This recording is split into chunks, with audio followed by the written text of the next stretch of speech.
Hello, everyone, and welcome to the Orange Team Podcast. I'm your host, Leighton, and I'm joined by the glorious Mitch.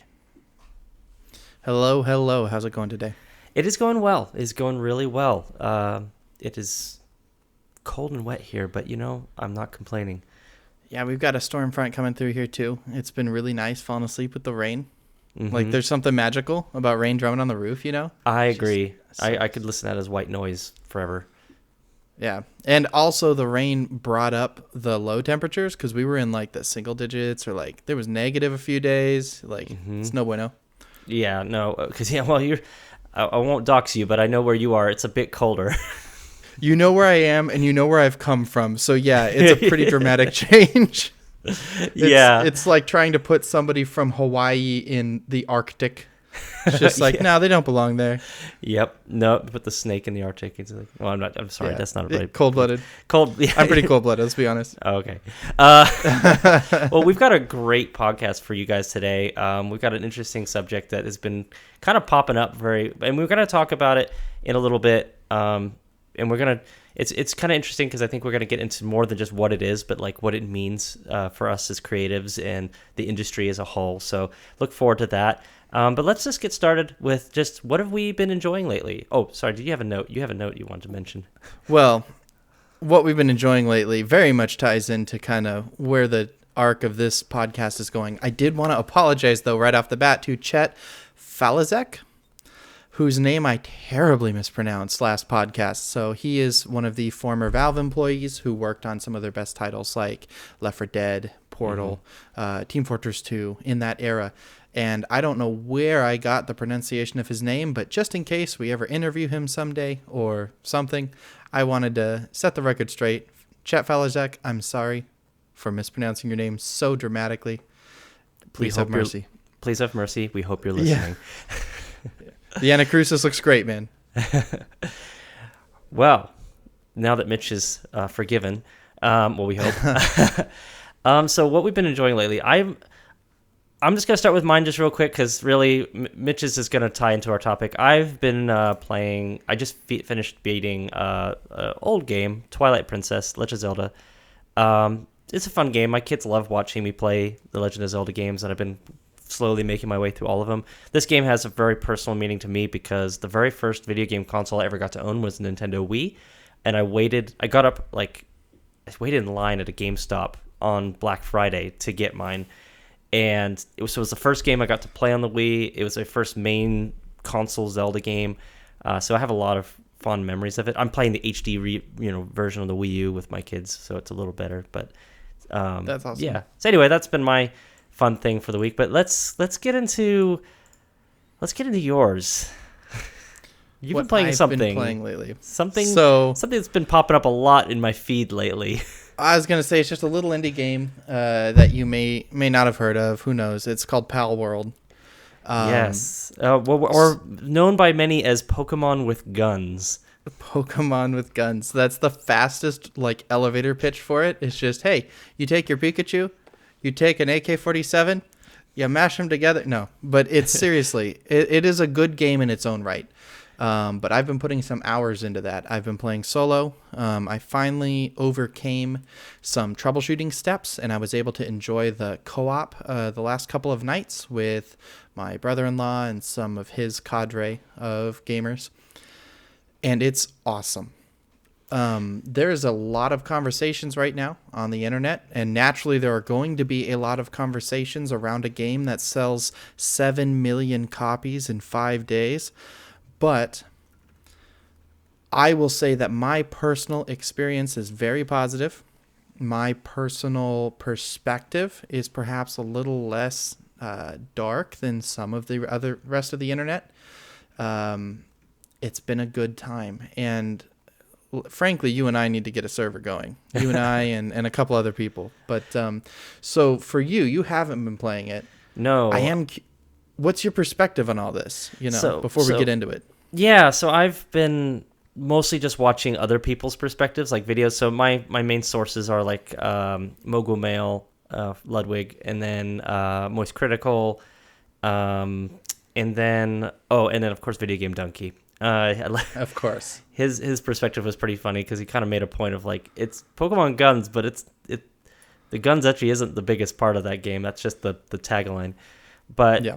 most of what I'm getting is learning more about this drama about the game, and it's not like I'm getting all the bad side. I feel like I'm getting both sides of it. But I didn't even know there was drama about this game. It was like, oh, it's just Pokemon Guns, and it's just some indie person making some funny game. Haha, it's Pokemon, and then it just blows up, and everybody's playing it, and they're like, this game is amazing. It's so fun, and I'm like, oh, there's more to it than I thought. So I've been paying attention. I still haven't got it because I haven't had the time to delve into it. But I am very curious to learn more about this game. It's going to you. eat a lot of your time. Like, Yeah. being honest, I know you. I know the games you like. I think you're going to take to it like, flies to honey. No, it's great. And so... where to start on the drama? Break down. Well, maybe not to break down the drama. Let's just break down the game. There's people that are listening that maybe aren't as familiar with Palworld and what you do. Obviously, we gave the tagline of Pokemon Guns, but it's deeper than that. So why don't you break down like the core mechanics of the game, and then that'll feed into maybe the drama / who's right, who's wrong. Definitely. And that it'll actually play in, like, they'll mesh really well. So to start, Palworld is, as described, very similar to Pokemon. You as the player represent, let's call you a trainer, although I think you're a Pal handler or something. You're roaming this free roam open world, this island chain out in the ocean. And living on this island are all these little creatures called Pals. Now, Pals tend to have an elemental type. There's water Pals or grass Pals or just normal Pals that don't really technically have any type, dark Pals, etc. And as you're roaming the world, you're both potentially at risk of running afoul of these Pals and maybe getting into a fist fight, if you will. Or you'll have the opportunity to capture some of these Pals and join forces with them, make them a part of your team. The thing that Palworld does unique from Pokemon is it gives you all of this in kind of a crafting survival wrapping. Something more akin to a game like Ark Survival Evolved or Minecraft or... any of those games where you're building a base and trying to survive as day and night cycles by, and you have to keep eating food to stay alive, and you've got to feed your pals and all of that fun stuff. So they're ripping off everybody. Well, that's just it. Yeah, I don't know why Pokemon's so offended. Ark should be just as offended. And that kind of comes to my first point. What's old is new again. The human experience, there's nothing new under the sun. Life is cyclical. Ideas are cyclical. There's a time and a place. And if you're ripping something off wholesale, that's one conversation. But the fact is that even as creatives, we don't want to be lazy. We want to innovate. We want to push. But we're going to be drawing inspiration from somewhere. We're going to be... wearing our inspirations on our sleeve to a greater or lesser extent. Palworld maybe does it more visibly than others, but I don't know that immediately invalidates it as an endeavor, as an artistic endeavor. I think that some of the new PAL designs, while clearly inspired by Pokemon, are at least interesting and engaging and cute and whatever else you want to say, all on their own merits, despite being very clearly inspired by particular Pokemon. And I can't help but just be kind of amazed that this is the game I pictured as an 8-year-old playing Pokemon Red on a Game Boy, those monochrome, old school first-gen Game Boys. This is the game I pictured, what it would have been like to have been roaming the world, to see the sun setting over the horizon and Pokemon, like manta ray type Pokemon flying along the beach at dusk, and going inland a little ways and seeing the glow of fires from all the different fire type fox Pokemon darting through the bushes and rocks as I was making my way up the path at dusk, stuff like that. It just nails the atmosphere so well. It feels to me like if you're someone that enjoys Pokemon and you just, okay, I'm going to akin it to like, I don't know, Grand Theft Auto, where you could play Grand Theft Auto in a nice way. Yes. Just because the game has all the things that, make it a little bit more edgy, which we'll get into in a little bit. But that's what I understand is like you can go into Palworld and just enjoy it as like the Pokemon game that we've been wanting for a long time that, Game Freak refuses to make. Yeah. And that's kind of cool that you can do that. You don't have to just fall into the I can make a gun. Right. And that's, you bring up a good point. This is the game that Game Freak probably should have made but didn't. I think they came close with Legends Arceus, Pokemon Legends Arceus, but they didn't quite get here. And especially they didn't get the co-op aspect. And that's what I think gives Palworld some legs and gives it kind of a long tail as far as its lifespan. So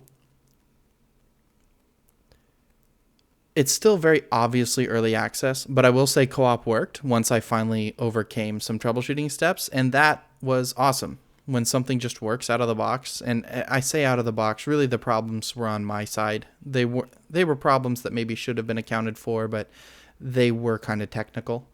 And once I got that sorted, I was just able to join my friend's dedicated server, and seeing all of us running around base camp with our pals, gathering resources, taking on the boss tier pals around the world. It was everything I wanted. Everything. You mentioned that this is sort of the game for fans of Pokemon. I think that if you were a fan of Ark or Minecraft, playing on Minecraft servers, you would translate to this game just as easily, because it's simply those games, but with creatures that you can capture and befriend and bring along with you on your journey. Among other things. Among other things, yes. You can also capture the Team Rocket analogs, but we'll get to that later. Yeah. There have been numerous efforts, I think, to dethrone Pokemon throughout the years, but Palworld doesn't really come straight at it. It doesn't stand toe-to-toe with Pokemon. It doesn't try. It kind of sidles up and takes like a different approach. It's really more of a survival crafting game at heart, I think. I really, despite calling it Pokemon with guns, if I'm being realistic about the mechanics and the design of it, it's more of a survival crafting game. And that just makes the Pokemon side kind of shine a little bit more. Yeah, I don't think this is going to suddenly, like, Pokemon is now out of business. They've got real competition. It's like, it's an alternative. It's definitely inspired by, but plays radically different. And the people that are Pokemon as a personality are not suddenly going to switch gears. But I think it's interesting. And it is good because it does kind of put Game Freak in their place. This is not as far as gameplay goes as much as I'm just going to say technically. Like, you look at the game, it runs well, it looks good. Obviously, it's running on a PC, but I think that the whole, it's running on Switch, it can't look good is a bad excuse, because there are games that look way better than Pokemon Scarlet and Violet that, run on the Switch. So, it's just showing that, like, hey, if you actually put some time and effort into something, it can actually look and play really good. I'd be surprised if Pokemon doesn't at least take certain elements from this moving forward. Obviously, I don't think Game Freak's going to put guns in their game. I don't think they're going to allow you to do some of the other unsavory things you can do in this game, which I think will be its own point unto itself of that. But it's definitely making waves. All the streamers are jumping on it. I've heard people even say this is like the perfect streamer game, and it is. It's kind of a meme game in a way too, even though it's more than that. It obviously is usurped. It's gone beyond that because it's actually a functioning game, but it is kind of a meme game because at the end of the day, it's kind of like, you know what this is, but we're not going to say it is. And it also has guns, and also it has violence, and it has, so it kind of, and then of course people are modding it and literally put it, well, it's been taken down now, but you could literally put the Pokemon skins over everything and make it look like Pokemon. So it's I was quite going to mention that. If you didn't. It's from someone from outside watching, it's very interesting to observe just the rapid growth and things happening, and like I said, the controversy of people getting in and out of it. And I think for our next bit, I think we've talked a good amount about what the game is. We haven't. I think we'll just quickly delve onto some of the things that do make it a little bit not controversial. I'm just going to say more adult. And then we need to talk about some of the things that have made it controversial for some people. So, Mitch, you've played it, so you kind of know where it goes beyond E for everyone. Yes. So, and that's just it. Pokemon has always had winks to a more mature audience. I think I just winked when I said the word winks. For anyone watching the video podcast, I'm sorry. Definitely shouldn't wink on the video podcast. Please forgive me. Wink. But for all you audio listeners, he was winking. Yeah, I was winking. So I think that Pokemon's always been willing to acknowledge a more mature audience, but it's been fairly subdued. It's reserved to, say, Pokedex entries, which you get some of that same effect in Palworld. But obviously the inclusion of guns, despite the fact that there's no real blood and it's not super graphic, that just kind of changes the dynamic of certain encounters.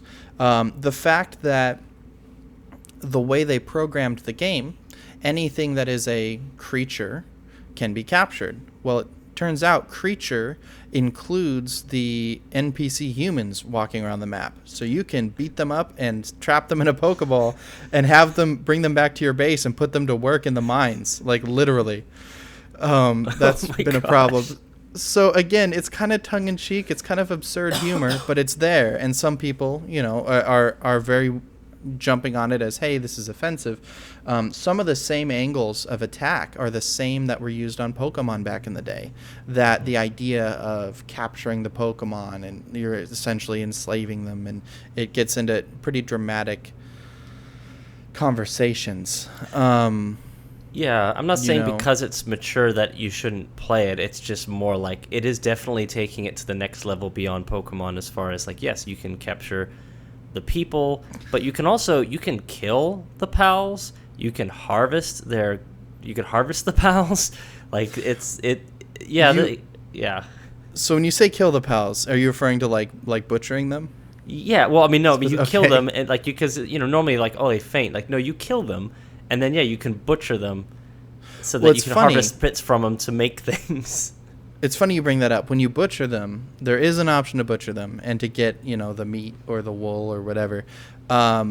I think, and I'm not sure if this is just video clips I've seen. I haven't had the heart to craft the butcher knife, so I don't know from personal experience. But all the video clips I've seen put up a filter, like a pixelation filter, so it's like you don't see what's happening. And it's like maybe that's for the best. That's what I've seen. That's why I was wondering if you'd actually experienced this firsthand. I have a heart, I think. A little bit of one left, and I'm trying to keep it. But for the pals that you encounter in the wild, like, run up and just stab them with your spear or whatever, they actually do faint. Even if they drop meat, even if they drop wool, when you see them on the ground, they've just got the little anime spiral eyes, and they're still moving, so they're just unconscious. Okay. So they preserved the whole concept of Pokemon faint when battled in the wild. It's just that, and even in Pokemon, that's the thing. There were allusions to the fact that, say, Miltanks were not only milked, but were butchered and eaten for their meat. There were meals in the anime where I believe it was alluded to, if not directly spoken, that some of the aspects of the meal were provided by Pokemon. So there's a precedent for eating Pokemon and Pokemon adjacent substances, even from the OG material. It's just that Palworld doesn't try to hide it, and I think that that's because it's made by people who played the Pokemon games when they were young, and they're now making the Pokemon game they wish Game Freak would make, and targeting people of their same demographic, of age group and what have you. Yeah. I think at a certain point, and I'm just going to play their advocate a little bit, I think Game Freak's kind of similar to Nintendo. They're in a little bit of a bind where they can't really break away from the family-friendly, even if they're kind of like alluding to it in the Pokédex entries and stuff like that, without actually showing some of that stuff, because at the end of the day, the reason they sell so many copies of those games is because they cater to children. It is the largest demographic. So the idea of catering to the older audience is like that. Just Game Freak just can't do that. So I need companies like this to come along that can do it. And as far as I'm aware, the only thing that's been taken down is the mod. But the game itself, I think if Nintendo or Game Freak had an issue with it, they would have already taken it down. It would have put a cease and desist. So I think the game's gonna survive. So I think that that's kind of cool that there is an alternative for those people that are looking for that. I mean, most of those people that love Pokemon are still gonna buy the next Pokemon game. I don't think this is gonna stop that, but I think that this game definitely, hopefully sets the bar a little higher. Yeah, this is sort of, I see it as like an appetizer. I don't think, like you said, this isn't going to dethrone Pokemon. But for people who really have craved a Pokemon game they could play truly co-op and open world, this is going to fit that bill. Yeah. And you talked about Game Freak not being able to break free. Well, so Game Freak, they've got a lot of money invested in Pokemon and wrapped up in this ecosystem around Pokemon of not just the anime but the cards and theme parks or whatever. I think that Palworld's strengths, or really the reason it was able to do what it did, is it was an indie studio that developed it over a couple of years. I think Game Freak is kind of locked into 1 to 2 year dev cycles right now. And in addition to managing everything else that they manage. So an indie studio was able to just kind of take their time, launch it into early access. There's only 111 PALs, whereas there's hundreds and hundreds and hundreds of Pokemon. Even if you region restrict things, Palworld has less PALs than there were Pokemon in Pokemon Red and Blue. Mm-hmm. So they were able to, people say, oh, how can an indie studio... That's one of the targets when discussing the possibility that AI was used to create Palworld, which is one of the controversies. Yeah, let's get into that a little bit. Yeah. Well, people are speculating that, hey, there isn't really a way for an indie studio to do this caliber of work without help. And the main help, because their CEO has been very outspoken in the past about his interest in generative AI technology, so they said, oh, you just used AI and just typed in Pokemon cat, and whatever came out, that was your pal. I think that there is perhaps some merit to that argument, but also perhaps not. And here's why. Mm-hmm. What do you think? Because you're more plugged into AI, I think. Well, I mean, first off, I guess I know they're working on it. I don't know if there's an AI at the moment, and I could be wrong, so I might do some more research after this, but that can generatively create 3D models efficiently, like in a very usable state, unless they're doing a lot of cleanup. So they could be. My theory would be that they used existing models and then just modified them. But yeah, there's not really any evidence that they've used AI. It's just speculation at the moment. So it's like most of what I know is just again from YouTubers, primarily Mogul Mail, where he kind of did a little bit of a deep dive into it about them copying.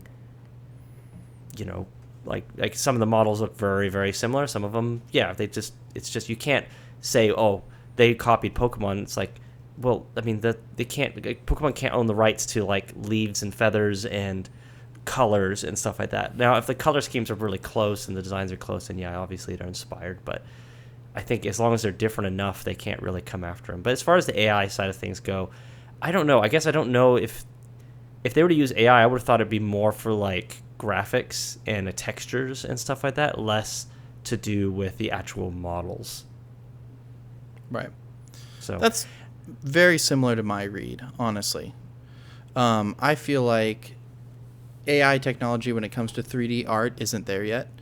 I feel like there is a strong chance that they may have played around with Stable Diffusion or some other AI model in order to say, hey, I want, elephant, grass Pokemon or whatnot.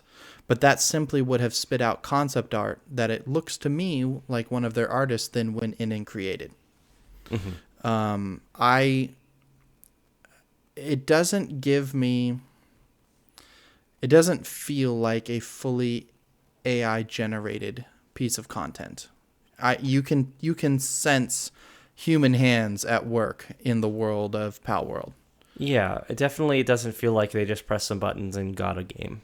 I think, and yeah, because it's so hard. We're at that point now. We're at the crossroads where we're trying to figure out like what is AI, what is not.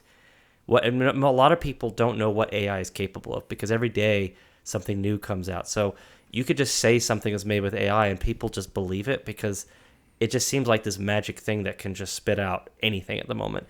And it's produced some pretty exemplary results like with ChatGPT and with DALL-E 3 and Stable Diffusion, things like that.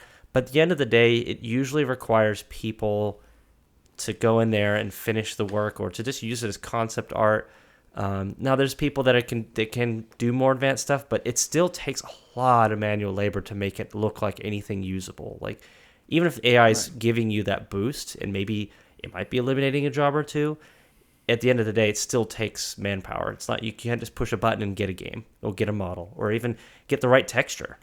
I've dabbled in it mostly and try to use things that I know are ethically sourced, if that's the best way to put it. It's hard to know what is ethically sourced at this point. Well, that's a good point. Like, you know how you go to buy coffee and it will say, ethically farmed to whatever. Mm-hmm. Like they'll have little labels on it. I wonder if we're going to start seeing labels on games and TVs and movies like, hey, this was created without generative AI. So let me tell you a little bit about what I know because I use Adobe. I pay for the Adobe subscription, and Adobe has introduced their own AI called Firefly. And Firefly is essentially like DALL-E 3. Basically, you give it text, it spits out an image. It doesn't do as good of a job as DALL-E, I believe. I think it's kind of almost equivalent to DALL-E 2. But it's something that's built in. You can either generate images or you can use it in Photoshop to like help generatively fill things, which I have found to be very useful when just trying to not generally fill, like add specific characters, but like if I just want to erase something, it's really good at interpreting the image and like erasing and keeping the scenery looking, the same or things like that. It's good for like erasal. Yeah, you know what I mean? Yeah. But what I noticed though, so I also have Adobe Stock. And what I mean by Adobe Stock is being able to purchase stock images from Adobe.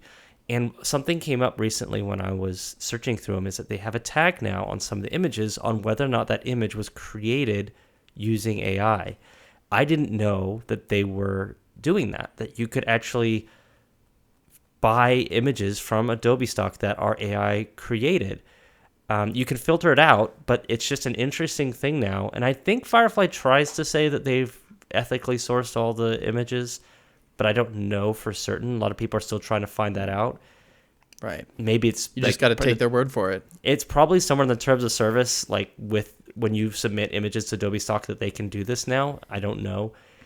So it's an evolving thing, this AI thing, and it's getting kind of out there, and it's changing. AI voice now, AI.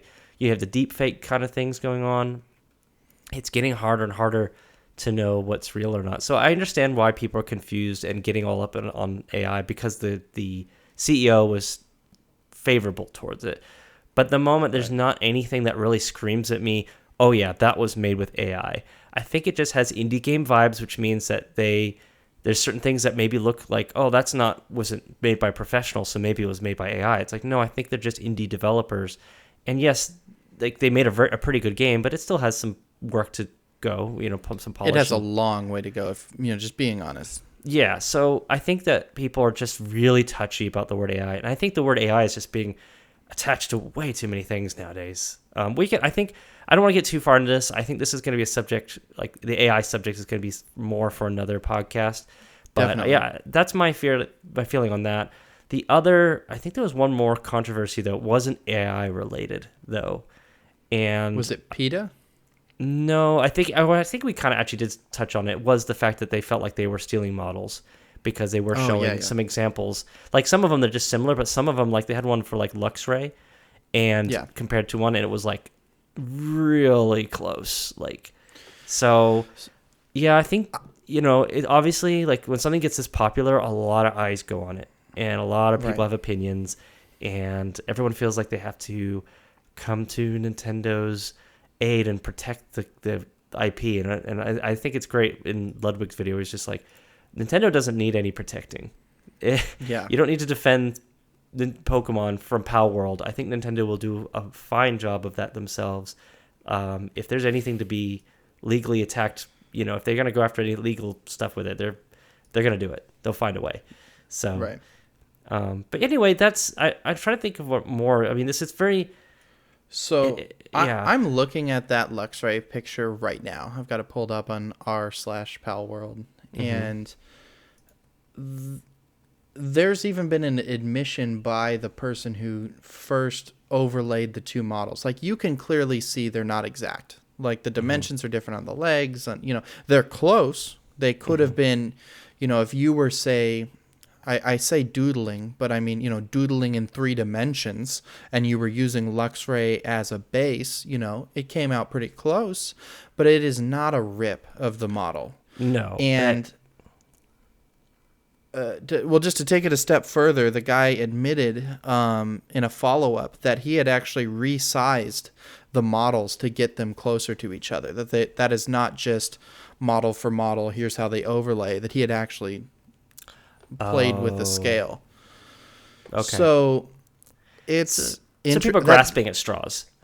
Well, yeah, and that isn't to say that the Palworld developers couldn't have adjusted the scale of different body parts or whatnot, but it isn't so clean as to say, yeah, they just ripped it and slapped a different fur shader on it, and here's Luxray. And because there are some pals that I'll admit, you look at them and you immediately go, oh, that's Wooloo. What's the sheep? Wooloo? Yeah, I think so. Not I'm just Mary, hearing. I'm hearing the priest from Age of Empires in my head. Wooloo. Yeah. So that one, and then there's the cat that just reminds me of Meowth. not quite Skitty, but there's a few of them in there.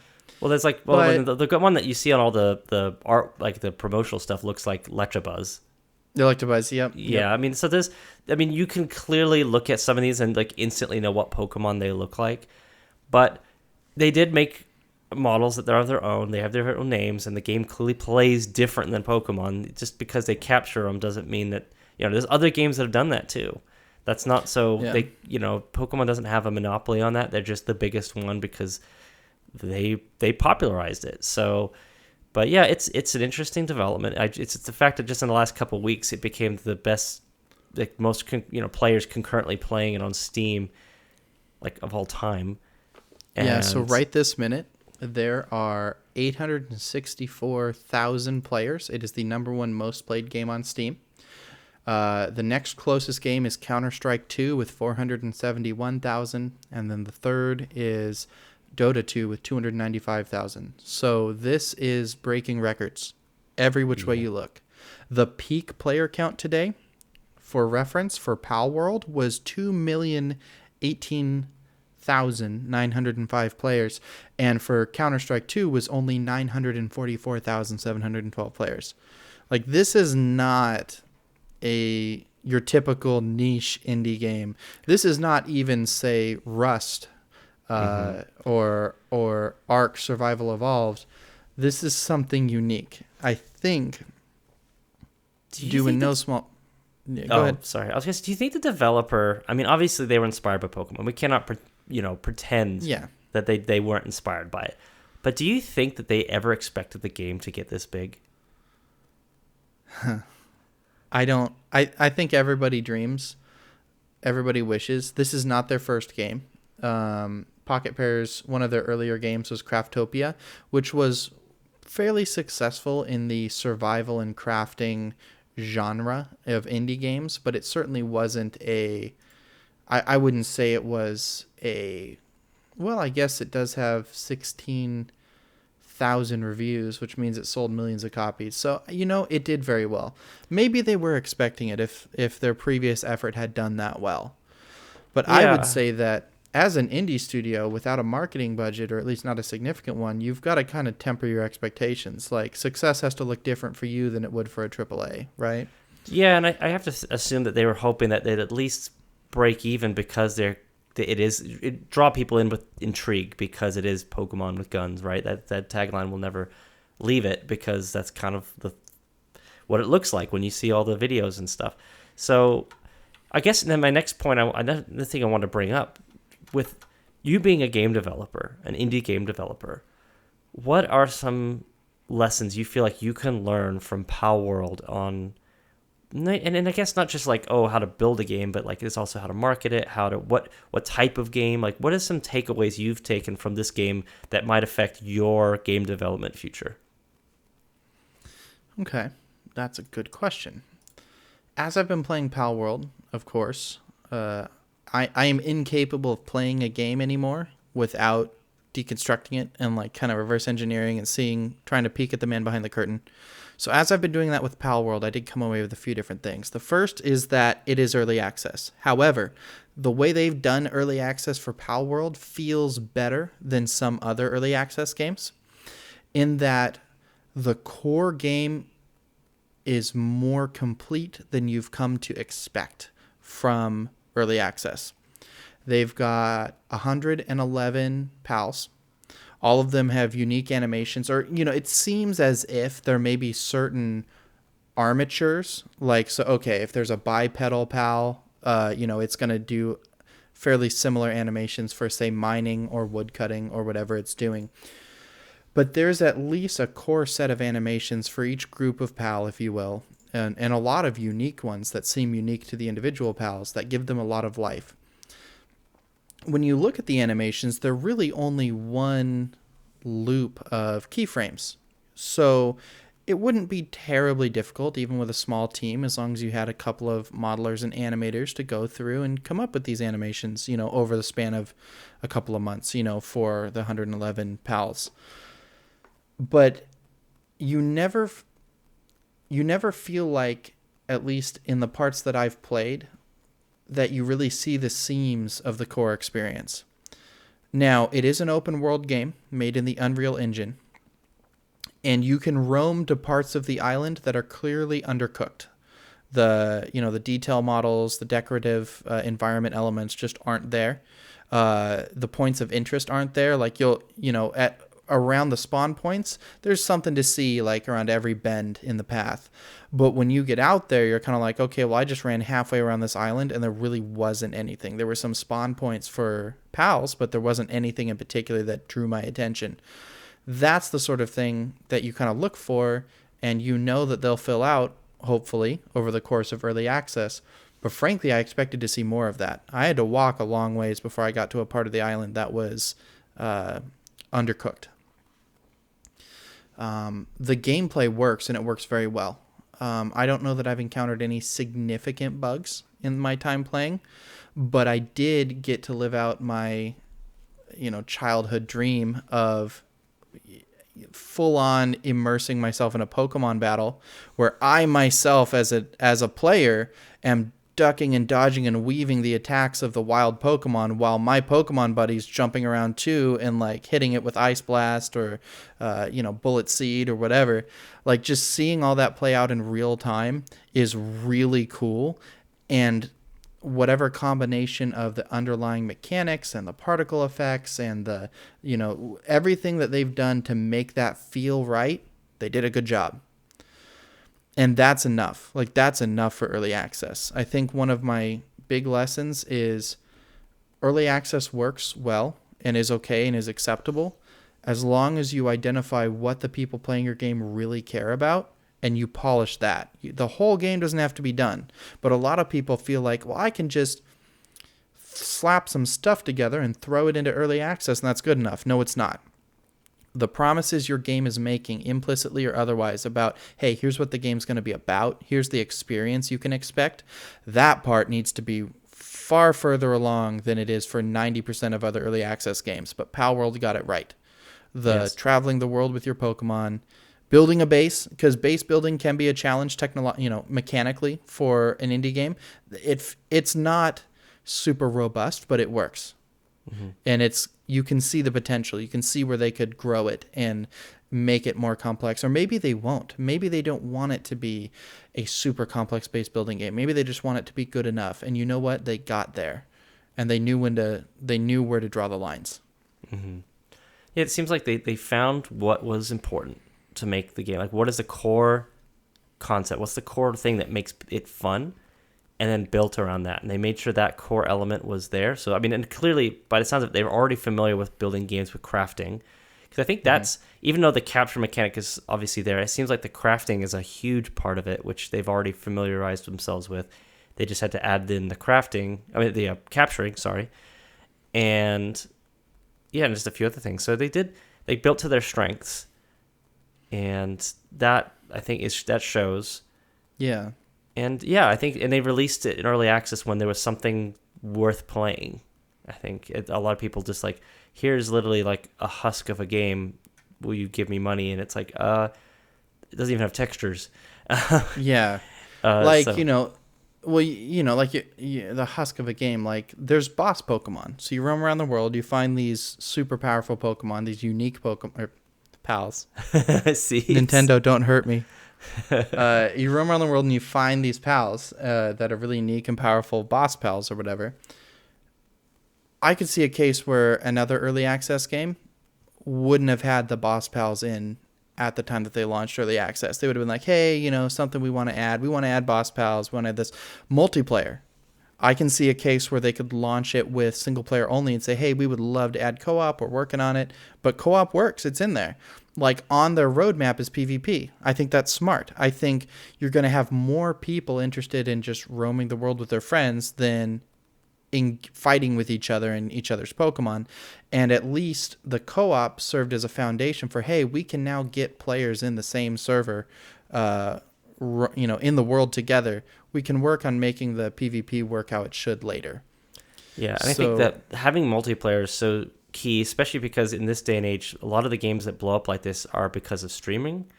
And having multiplayer is huge because it lets streamers work to play together, which creates even more community. That's why Among Us, I think, blew up like it did, obviously because of the pandemic and everyone locked up. But I mean, it was one of those games where streamers kind of blew that game, and that game had already been out.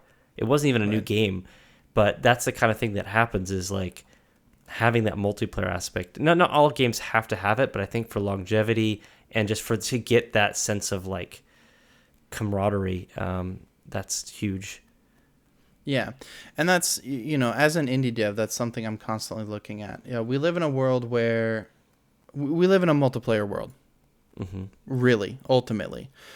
Single player games have a time and a place, and I love them too. But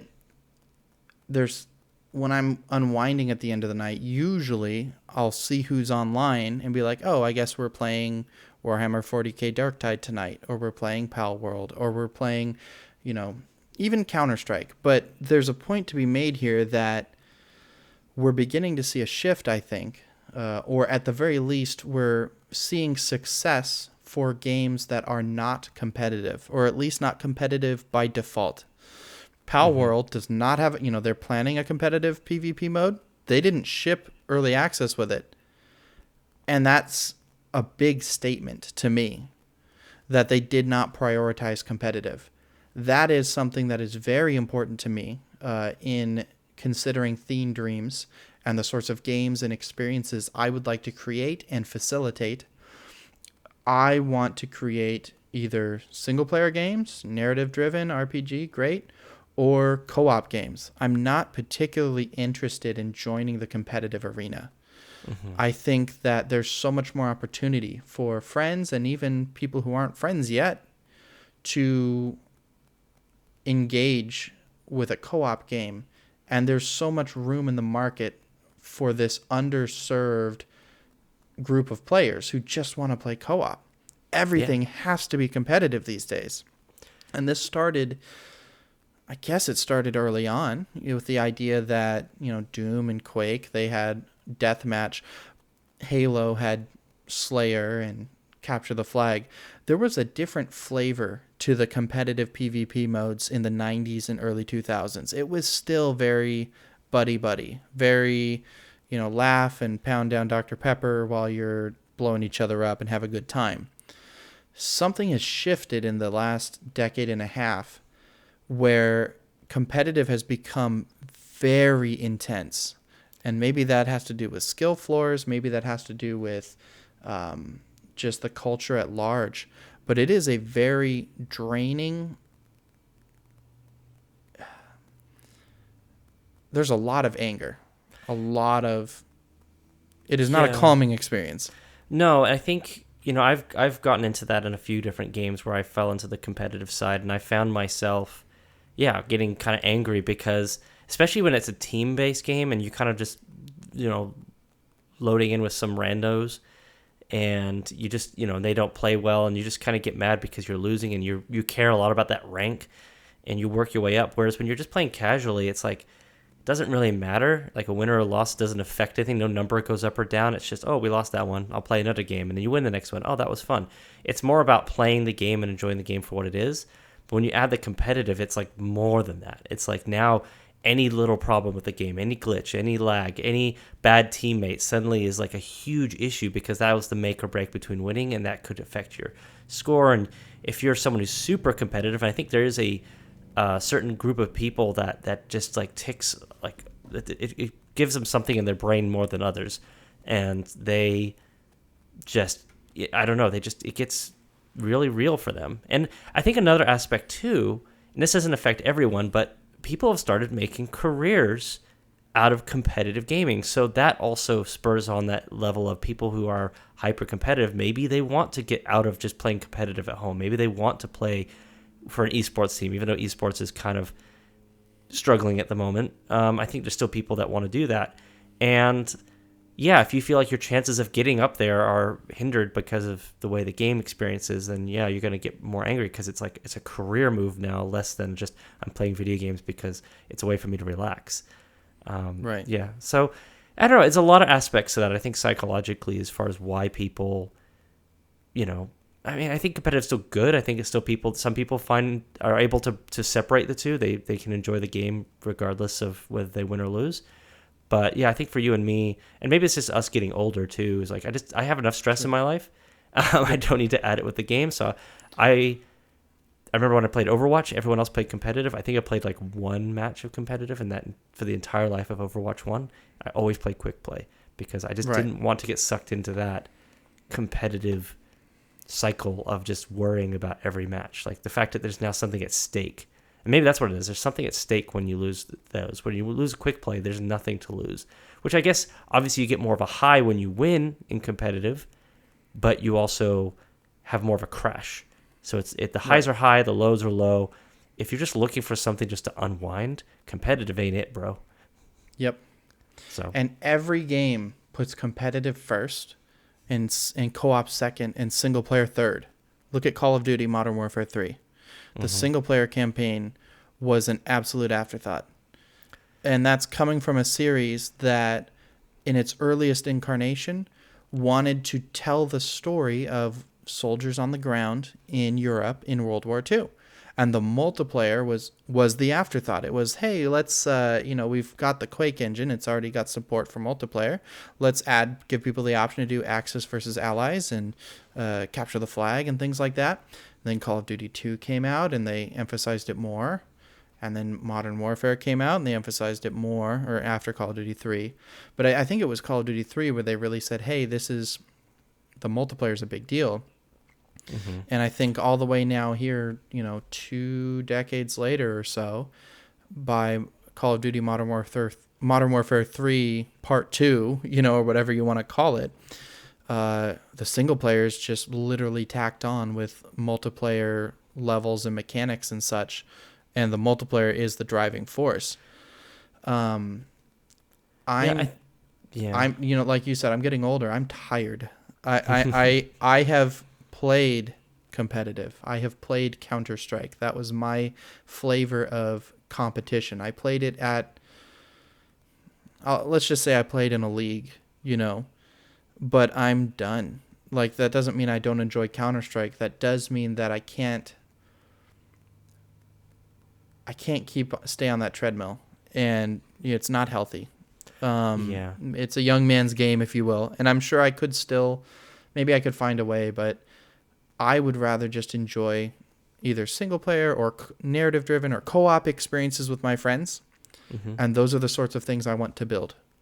That doesn't mean I will never build a game that has I won't ever build a game with a multiplayer competitive component, but the competitive component will be the afterthought. That will be step 3. I think the best thing you can do is make the game a vessel to create memories with other people. Yes. That's really what it's about. Like, most of the memories I have playing these games aren't the games themselves. I mean, there's stuff happening, but it's the laughs and the rage and the different, I mean, fun, in a friend group rage, but like all those things where, and the biggest one, and you guys are gonna hear this game a lot, is gonna be Halo. Just the times where we, but I remember the moments, and I remember the people, and I remember the friendships I built from that more than I remember the game. I go back and play Halo 3 now, and it's like, it's fun, but playing by myself just isn't the same. And I am glad there's a single player experience, don't get me wrong. And that is something I can go back to pretty easily. But I think, you were talking earlier about like, oh, everyone has to have this multiplayer and it's become bigger focus. Well, I think Halo kind of started that, because Halo 2 with Xbox Live, well, I mean, on the console side, I think, maybe PC's been around a lot longer, but I think Xbox Live Halo 2 was such a huge thing.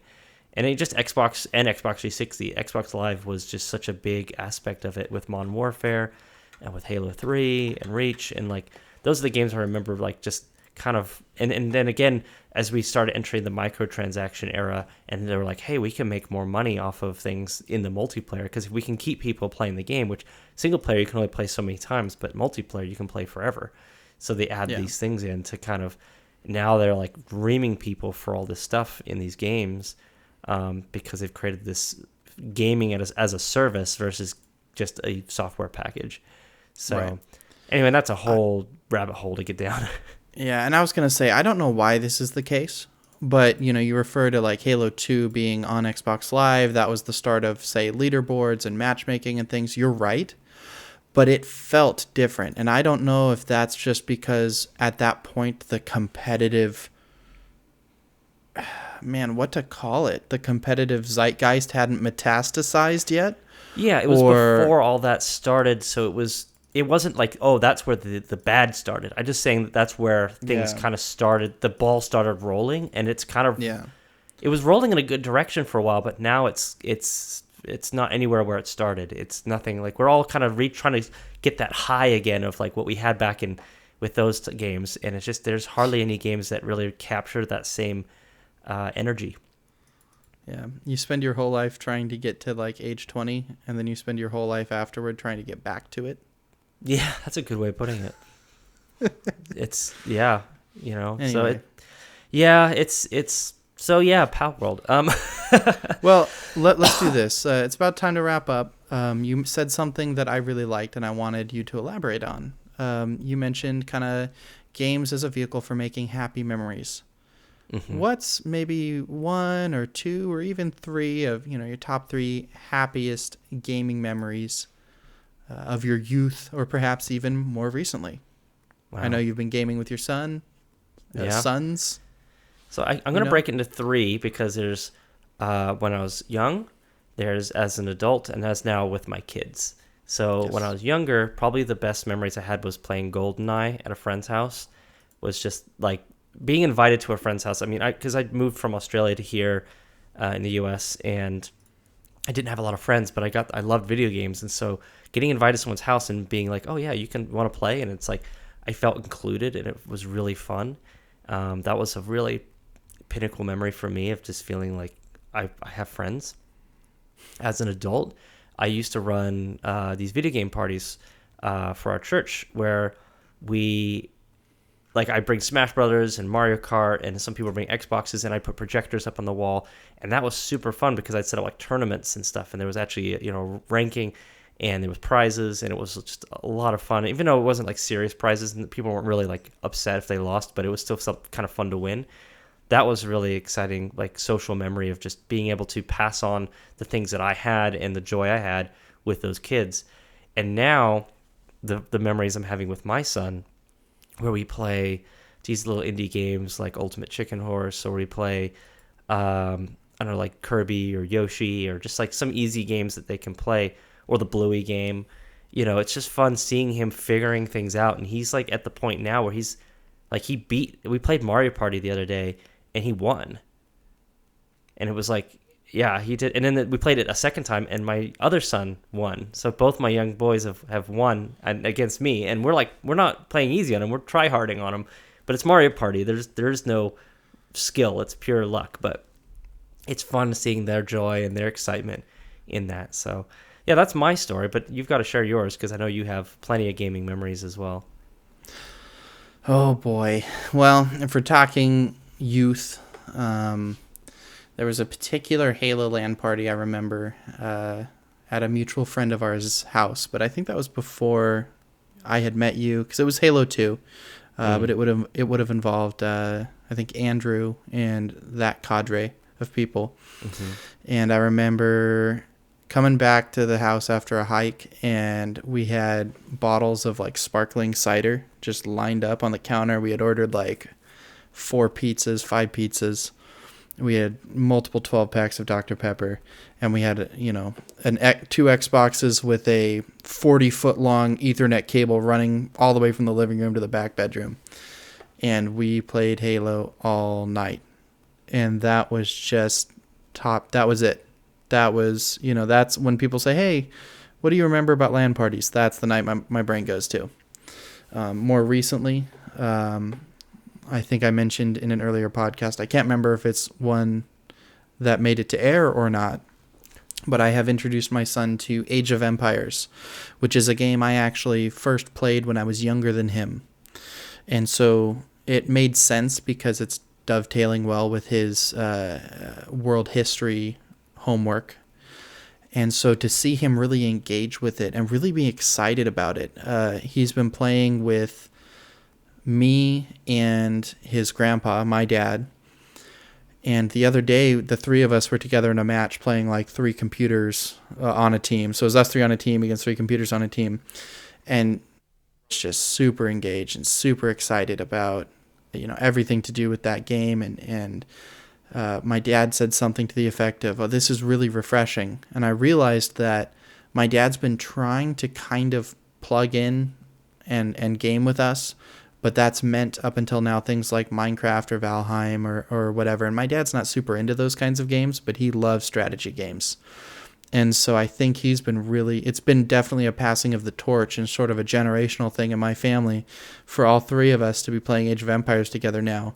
It's kind of the fulfillment of a very long arc. And so I've already got Age of Empires 2 queued up for him when he's a little older. I'm going to try to hold off. We'll do it the same way I did it. Play 1 for a while, then move on to 2. Then after that, we'll move on to Empire Earth, and I'll, maybe walk him through the history of strategy games. And that'll be a good time. That's awesome. It's so cool now we're become parents and we're getting to pass this on to our kids and see what this generation is going to experience and what their memories will be like, because, we come from a generation where the Super Nintendo and N64 were what was hip and cool at the time, and then obviously like the early PC games. But yeah, now like I remember my oldest son was born after the Switch launched, and all the other PS5 and Xbox Series, all those different systems. It's like the world of gaming. VR was already a thing when he was born. So it's like it's crazy to think of what our kids, what their memories will be. But it's fun to be able to be a part of those. So, well, I think that's. I think that's going to wrap it up. We're about up to almost the hour mark. Well, thank you, Mitch, so much for joining again. Thank you, Leighton, as always. I sincerely appreciate you kind of emceeing things and your production work. I hope our listeners enjoy it too. Yes, I thank you, everyone who has been listening or watching. As we are on this journey, learning and growing, and we hope that you guys are learning and growing with us, and we can't wait to share more of what we are creating in the future. If you liked this podcast, please consider subscribing, liking it, whatever platform you are listening to or watching on. We just love to get feedback. And if there's anything you want us to talk about you think that would work for this podcast, please leave a comment and let us know. We're all ears. We've got lots of ideas what we want to talk about, but we want to hear what you guys think as well. So again, thank you for listening. This has been the Orange Team Podcast. I'm Leighton. Mitt, thank you for being part of this, and we will talk to you guys later. Bye-bye. Farewell. Until next time.